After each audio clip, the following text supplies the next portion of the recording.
Hi, I'm Chris from Adventure Breaks, and this month's book recommendation is Touching the Void by Joe Simpson.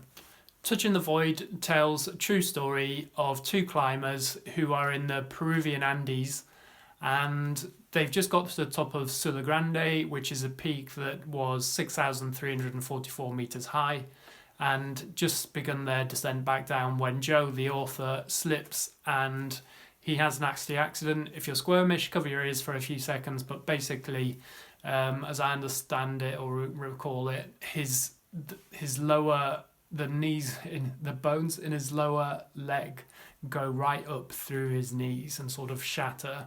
But anyway, he's got really nasty breaks to both his legs. Okay, so back to the story.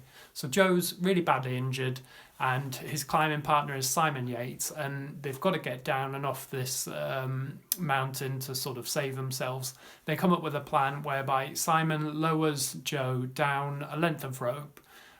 Joe obviously then, takes his weight off the rope, climbs onto the rocks or the ground, and then Simon climbs down as well. So they've been through this a few times, and then what happens, and this is what makes the book for me sort of so intriguing, is not quite a whodunit, but a could you do it or would you do it, which is Simon lowers Joe down.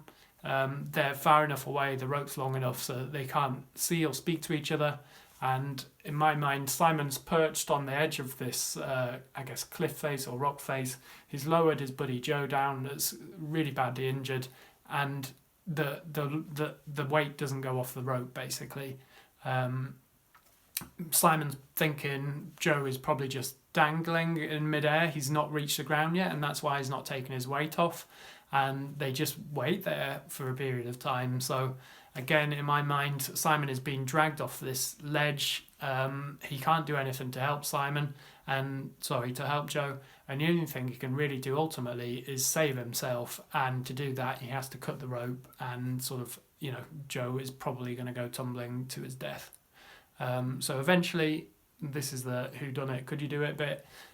Simon cuts the rope, Joe falls down, and on his descent, Simon has a bit of a look around for Joe. He can't find him anywhere, and then obviously to save his life, he has to keep going off the mountain.